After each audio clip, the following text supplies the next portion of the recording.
하나님은 우리를 혼자 살아가도록 만들지 않으셨습니다. 우리는 누군가와 함께 기뻐하고 함께 울고 또 함께 걸어가며 그렇게 살아가도록 지음받은 사람들이기 때문입니다. 그렇다 보니 사람은 자연스럽게 함께할 자리를 찾게 되는 것 같습니다. 특별히 나를 이해해 주는 사람들과 함께하고 싶고요. 또 우리의 마음이 놓이는 그곳에 머물고 싶어 하게 되죠. 하나님은 그런 우리에게 교회라는 귀한 공동체를 선물로 주신 줄 믿습니다. 좋은 예배가 있고 은혜로운 교제가 있고 함께 웃고 울 수 있는 이 공동체가 생기면요, 쉽게 떠나고 싶지 않죠. 오래 함께하고 싶고 또 함께 머물고 싶은 마음이 깊어집니다. 이러한 마음을 경험하게 되는 것은 이상한 일이 아니죠. 왜냐하면 교회는 하나님께서 자기 백성에게 주신 참으로 복된 은혜의 공동체이기 때문입니다. 그런데 성경을 보시면 교회는 그 은혜 안에만 머물도록 세워진 공동체가 아니다라는 것을 깨닫게 됩니다. 하나님은 먼저 교회를 모으시죠. 하나님은 교회를 모으시지만 그 모으신 교회를 다시 흩으십니다. 세상 가운데로 다시 보내신다라는 것이에요. 말씀으로 세우시고 또 은혜로 새롭게 하시고 복음으로 세상을 향해 나아가게 하시는 것입니다. 오늘 본문에 등장하는 안디옥 교회가 바로 그런 교회였습니다. 안디옥 교회는 매우 건강하고 은혜로운 교회 중 하나였습니다. 그들이 함께 모여 예배할 때 은혜가 있었고 또 그들 가운데는 좋은 지도자들도 있었기 때문입니다. 그런데 하나님은 그 교회를 그렇게 누리던 편안한 자리에 머물도록 내버려 두지 않으셨습니다. 그들 가운데 가장 귀한 사람을 부르셨고요, 복음을 위해 세상으로 보내셨습니다. 우리가 오늘 말씀을 통해 깨닫고자 하는 것은 하나님께서 어떤 교회를 기뻐하시는가, 그리고 우리가 함께 모여 예배하는데요, 왜 모여야 하는지를 말씀을 통해 분명하게 보게 되기를 간절히 소망합니다. 첫 번째로 살펴볼 것은 교회는 하나님 앞에 모이는 공동체다라는 것입니다. 1절 말씀을 보시면 안디옥 교회의 지도자들이 소개됩니다. 사도행전 13장 1절입니다. 안디옥 교회의 선지자들과 교사들이 있으니 곧 바나바와 니게르라는 시므온과 구레네 사람 루기오와 분봉왕 헤롯의 젖동생 마나엔가 및 사울이라. 이 바나바, 시므온, 또 루기오, 마나엔, 사울 5명의 인물이 거론되고 있는데요, 굉장히 다양한 사람들입니다. 바나바는 구브로 출신의 유대인이었어요. 그런데 시므온은 이 니게르라고 부른다라고 하는데 피부색이 검은 사람이었다라는 뜻으로 이해할 수 있겠습니다. 그리고 이어지는 루기오는 북아프리카 구레네 출신이었고요. 마나엔은 헤롯 왕과와 연결된 사람이었습니다. 그리고 마지막으로 사울은 이 철저한 바리새인 출신의 유대인이었어요. 이게 한 사람 한 사람 따져보면 어떻게 이 사람들이 한데 모여 있지라고 싶을 정도로 다양한 사람들인 것입니다. 원래라면 쉽게 하나 될 수 없는 사람들이었죠. 인종도 다르고 자라온 환경도 다르고 문화도 다르고 삶의 배경도 달랐기 때문입니다. 그런데 복음이 이 사람들을 하나로 공동체로 묶었습니다. 안디옥 교회는 먼저 세워진 예루살렘 교회와는 다른 성격을 가진 교회였습니다. 예루살렘 교회가 유대인 중심의 교회였다면 이 안디옥 교회는 이방인들이 본격적으로 이 복음을 듣고 주께로 돌아온 교회였기 때문입니다. 그러니까 안디옥 교회는 처음부터 이 복음이 한 민족 그리고 한 지역 안에 갇혀 있을 수 없다라는 사실을 보여주는 교회다라는 것입니다. 하나님께서는 이러한 안디옥 교회를 통해서 복음의 방향성을 우리에게 보여주고 계신 것입니다. 복음은 유대인에게서 시작되었지만 유대인에게만 머물러 있지 않았습니다. 복음은 예루살렘에서 시작되었지만 예루살렘에만 머물러 있지 않았다라는 것입니다. 복음은 하나님께서 은혜로 부르시는 사람들을 향해서 이 민족과 언어와 경계를 넘어서 강력하게 흘러갑니다. 그러니까 우리가 기억해야 될 것은 교회는 원래 그런 곳이다라는 것입니다. 세상에서는 갈라지는 사람들이 하나님 앞에서 그리스도 안에서 함께 모이는 곳이 바로 교회이고요. 또 우리가 비슷해서 닮은 부분이 있어서 인정할 만하고 함께하고 싶은 무언가가 있어서가 아니라 예수님 때문에 하나 되는 곳이 바로 교회인 것입니다. 왜냐하면 교회는 그리스도의 피로 값주고 사신 사람들이 부르심 가운데 함께 모여 하나 된 공동체이기 때문입니다. 그런데 누가는요, 이 지도자들을 이야기하면서 그냥 5명의 인물, 다양한 사람이 있다라는 것만 강조하고 싶은 것이 아니었습니다. 이 복음이 어떤 사람들을 하나로 묶었나, 그냥 다양한 사람들이 한데 묶여 있다라는 것이 아니라 그들이 어떤 사람이었길래 하나님 은혜 가운데 함께 묶여 있는가를 우리에게 말씀해 줍니다. 2절 첫 부분을 보시면 사도행전 13장 2절입니다. 주를 섬겨 금식할 때라고 말씀합니다. 여기에서 이 섬겨에 해당되는 헬라어는 레이투르군톤이라는 단어인데 하나님 앞에서 드리는 예배적 섬김을 의미합니다. 그리고 이어서 그들은 금식하고 있었다라고 말씀하고 있죠. 근데 금식은 단순히 음식을 먹지 않는 행위가 아닙니다. 오래 신앙생활 하신 분들은 그냥 굶는 것을 굶식이라고 한다는 것을 잘 아시리라 생각됩니다. 그러니까 금식은 그냥 음식을 먹지 않고 식사를 중단하는 것을 의미하는 것이 아니라 하나님 앞에 자신의 마음을 낮추는 태도인 것이죠. 그렇게 하나님께 더 집중하려고 기도하고 노력하는 것이 바로 금식입니다. 그러니까 안디옥 교회는 단순히 회의를 하고 있었던 것이 아니라 먼저 하나님 앞에 모였고 또 하나님을 예배했고 자신들의 뜻보다 하나님을 먼저 구하며 그 뜻을 깨닫게 되기를 간구했다라는 것입니다. 하나님은 안디옥 교회를 그렇게 먼저 자신 앞에 세우셨습니다. 이것을 통해 우리가 깨닫게 되는 것은요, 교회의 중심은 활동이 아니다라는 것입니다. 교회의 중심은 하나님이십니다. 교회는 언제나 하나님 중심으로 모여야 하고 하나님 중심으로 나아가야 한다라는 것입니다. 왜냐하면 교회는 사람의 아이디어로 움직이는 공동체가 아니기 때문이에요. 교회의 시작부터 하나님이 시작하셨고 그 교회를 하나님께서 지키시고 이끌어가고 계시기 때문입니다. 그러니까 교회는 하나님의 뜻을 따라 움직이는 공동체이지 사람의 어떠한 계획과 노력과 열정으로 휘둘리는 곳이 아니다라는 것입니다. 그런데 오늘날 교회가 흔들리는 이유는 여기에 있는 것 같습니다. 하나님 앞에 서기보다 자꾸 무엇을 할까를 고민하는 것 같아요. 어떻게 더 성장할까? 어떻게 더 영향력을 가질까? 그리고 무엇을 더 만들어낼까를 집중하게 된다라는 것입니다. 하지만 성경은 먼저 우리에게 이것을 묻습니다. 하나님 앞에 서 있는가? 기억하십시다. 하나님 앞에 서지 않는 열심은 결국 나를 위한 내 중심의 열심으로 끝이 나게 됩니다. 선교도 마찬가지예요. 선교는 단순한 열정이 아닙니다. 하나님을 깊이 예배하는 공동체에서 자연스럽게 흘러나오는 것입니다. 그러니까 복음을 정말 아는 사람, 복음을 깊이 경험한 사람, 복음이 무엇인지 아는 사람은요, 그 복음을 자기 안에만 가둬놓을 수 없는 거예요. 날 살리신 그 복이 내 안에 갇혀 있는 것이 아니라 하나님께서 흘려보내도록 우리에게 부어주신 것이다라는 것을 알기 때문이죠. 그래서 하나님을 깊이 사랑하게 되면 자연스럽게 하나님이 사랑하시는 영혼들을 향해 시선을 옮기게 되고 그 영혼을 바라보게 되고 품고 기도하고 사랑하고 섬기게 되는 것입니다. 그래서 참된 선교는요, 언제나 예배에서 시작됩니다. 하나님 앞에 무릎 꿇는 교회가 세상을 향해 나아갈 수 있는 거예요. 사랑하는 성도 여러분, 우리는 기억하고 또 기억해야 합니다. 하나님은 겉으로 보기 아름답고 화려한 교회를 기대하지 기뻐하지 않으십니다. 하나님이 기뻐하시는 교회는 먼저 하나님 앞에 서 있는 교회입니다.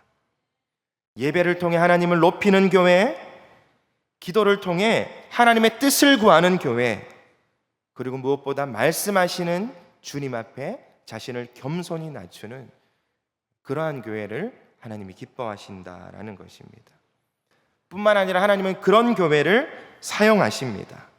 따라서 우리 대구 동부교회가 언제나 사람의 열심보다 하나님을 더 바라보는 교회가 되기를 간절히 소망합니다.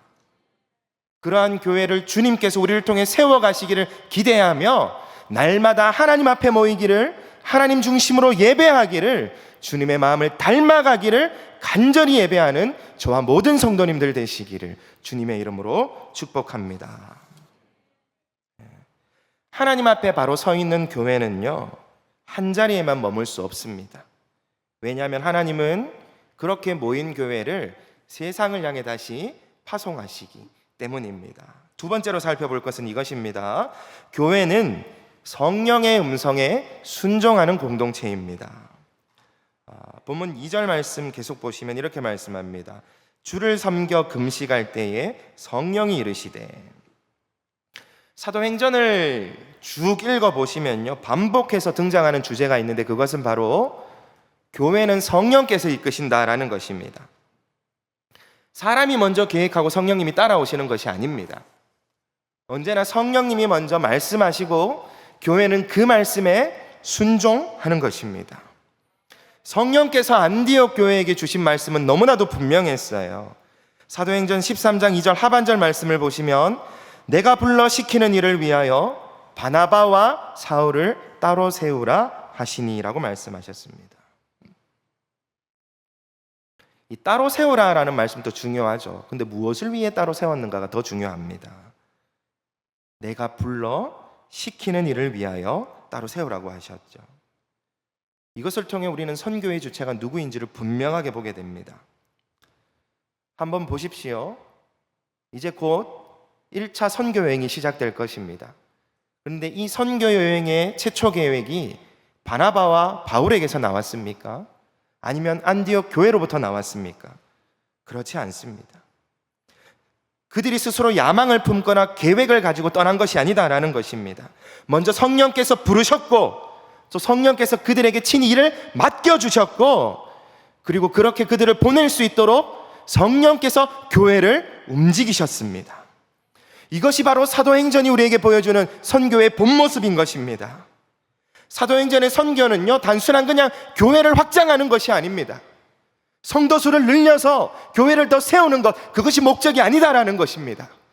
사도행전이 보여주는 참된 선교는 성령님이 말씀하시고 그 말씀을 들은 자들이 그 말씀을 꿈꾸고 순종함으로 나아가는 것, 그것이 바로 선교다라고 우리에게 말씀해 주는 것입니다. 이것이 바로 성령께서 교회를 이끌어 가시는 하나님의 역사인 것이죠. 교회가 앞서가고 성령께서 도우시는 것이 아니다라는 것을 우리는 기억해야 합니다.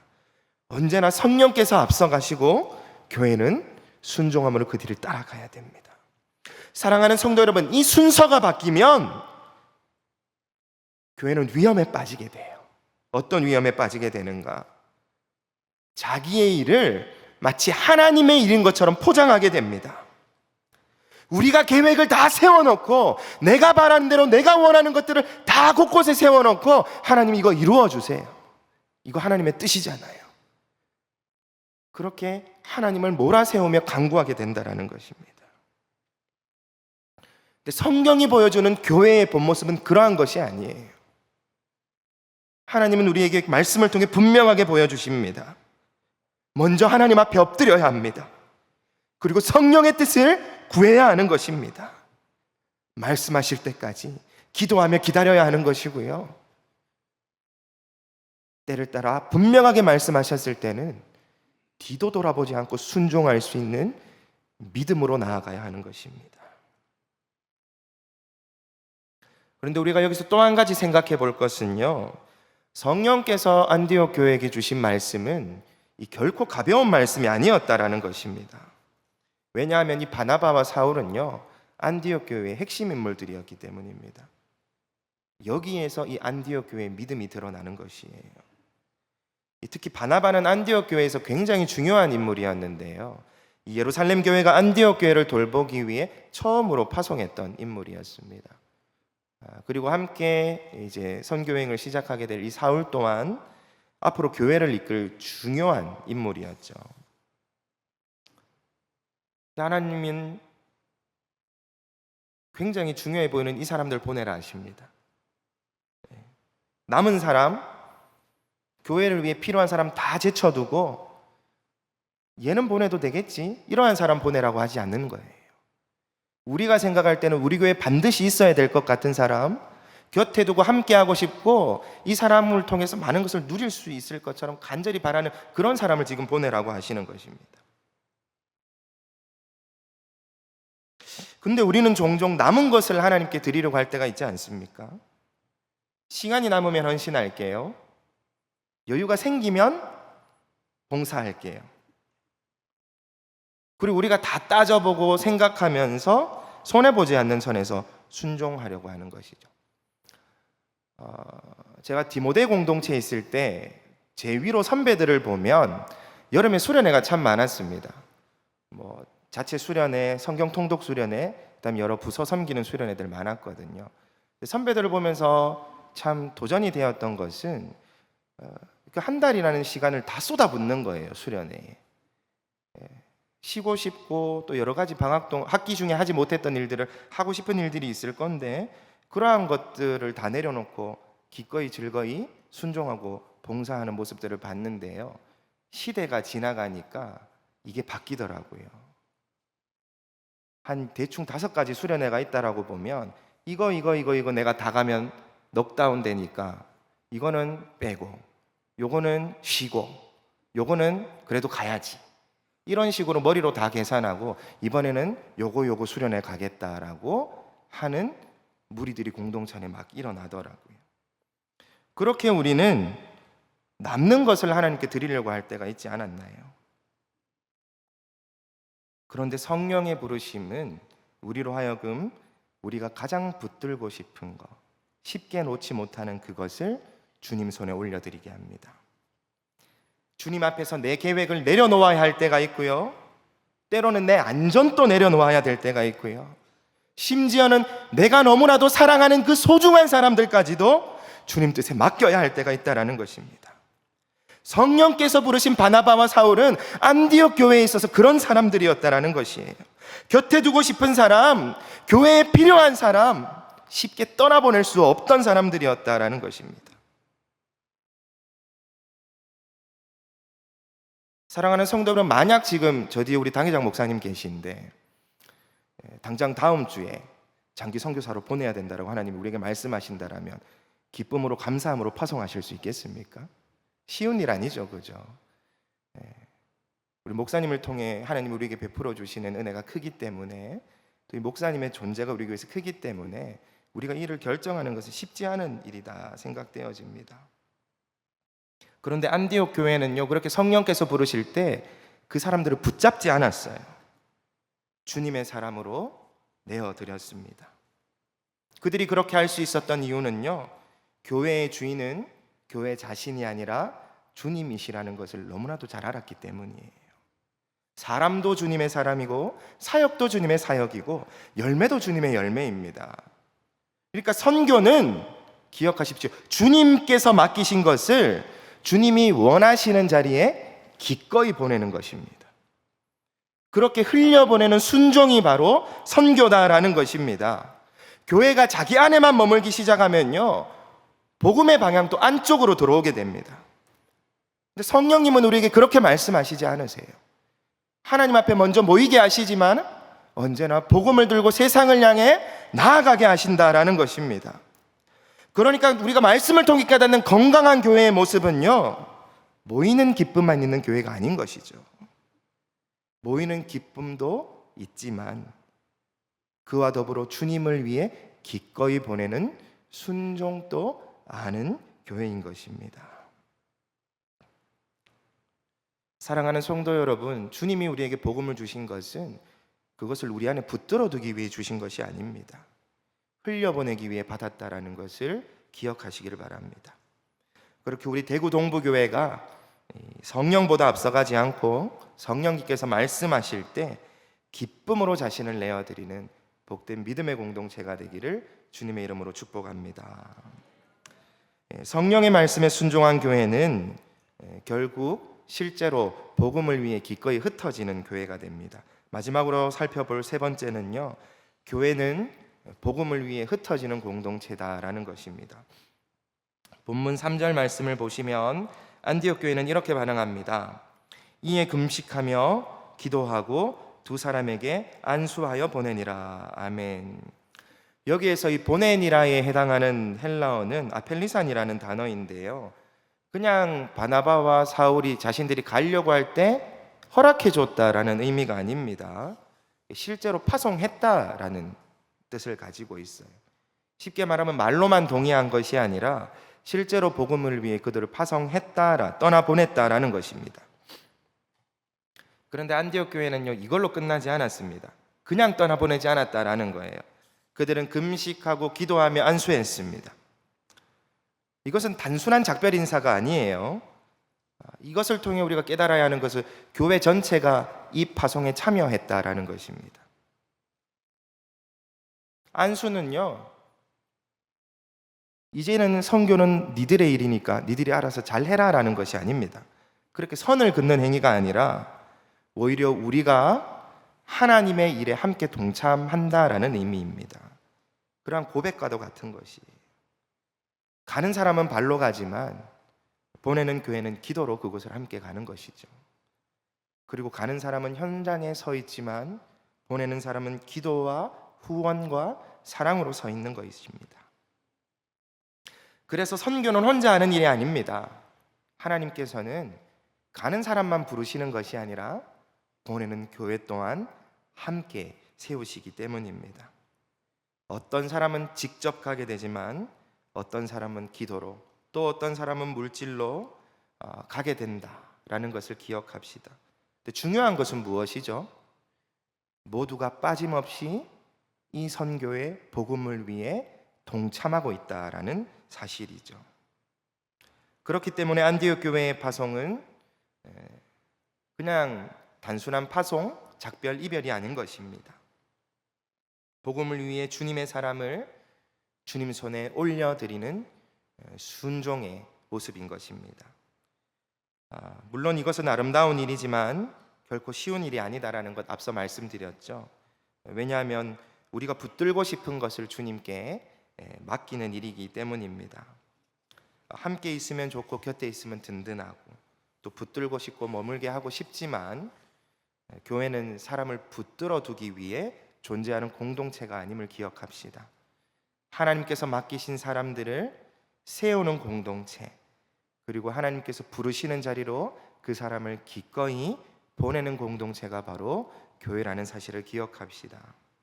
그렇게 복음은 교회 안에만 머물러 있지 않고 사람을 통해 삶의 자리로 또 지역을 넘어 열방을 향해 나아갑니다. 사도행전의 전체 흐름이 그렇거든요. 복음은 예루살렘 안에만 머물러 있지 않았습니다. 유대로, 사마리아로, 그리고 땅 끝까지 강력하게 흘러갔습니다. 그런데 그 중심에는요, 가는 사람들만 있지 않았어요. 언제나 그들을 보내는 교회도 함께 있었습니다. 교회는 복음을 들고 살아갈 사람을 세우는 곳이고요. 그래서 진짜 부흥은 이 건물 안에 사람이 가득 차는 것이 아니라 복음을 들고 세상 속으로 살아가는 사람들이 많아지는 것입니다. 사랑하는 성도 여러분, 오늘 우리가 이렇게 예배드리고 나면 우리는 다시 세상으로 나아가게 됩니다. 가정으로 나아가게 되고 직장으로 나아가게 됩니다. 그런데 그것은 단순한 반복되는 일상으로의 복귀가 아닙니다. 하나님께서 우리를 다시 보내시는 거예요. 하나님 앞에 모인 우리들을 말씀으로 세우시고 다시 세상을 향해 복음으로 파송하시는 것입니다. 우리는 주일에만 그리스도인이 아니라요, 세상 속에서도 동일하게 보내심을 받은 자들이라는 사실을 기억합시다. 그러니까 교회는 여기서 끝나는 것이 아니죠. 예배가 마치고 저 뒤에 예배당 문이 열리면 교회의 사명은 다시 시작되는 것입니다. 우리의 흩어짐이 그냥 흩어짐이 되지 않기를 간절히 소망합니다. 우리의 출근이 단순한 출근이 아니라 주님이 나를 그 직장 가운데로 보내신 부르심과 파송이 되기를 간절히 소망합니다.